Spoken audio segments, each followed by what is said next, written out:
સુરતની ચોકબજાર પોલીસ દ્વારા વરસાદમાં સ્કૂલેથી પરત આવતા સમયે ફસાયેલા નાના બાળકો તથા મહિલાઓ તથા રાહદારીઓને રેસ્ક્યુ કરી સુરક્ષિત સ્થળ પર ખસેડ્યા હતા। 24 કલાકની ઉપરથી મુશળધાર વરસાદથી નીચાણવાળા વિસ્તારમાં વરસાદી પાણી ફરી વળતા જનજીવન ખોરવાઈ ગયું છે। ત્યાં જ સુરત મહાનગરપાલિકાએ આળસી રૂપ ધારણ કર્યું છે।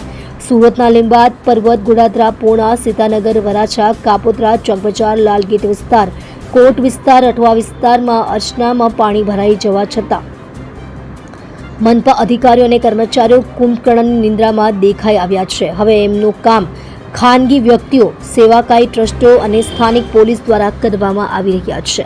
તેવી જ રીતે ભગવાન બનીને આવેલા પોલીસ કર્મચારીઓ દ્વારા વરાછા, ચોક, અઠવા, પૂર્ણા, કાપોદ્રા વિસ્તારમાં વરસાદના પાણીમાં ફસાયેલ સેંકડો લોકોને સુરક્ષિત બહાર કાઢી રેસ્ક્યુ કરવામાં આવી રહ્યા છે। ત્યાં બીજી બાજુ મનપા દ્વારા પ્રી મોન્સૂનના મોટા ફાંકા મરાતા હતા। ત્યાં 24 કલાકમાં 14 ઇંચ વરસાદે પોલ ખોલી ધજાગરા ઉડાવી દીધા છે। આપ જોઈ રહ્યા છો ગુજરાતની સૌથી પહેલા ખબર આપતી Surat express news channel, director Rajesh Mangleni સાથે।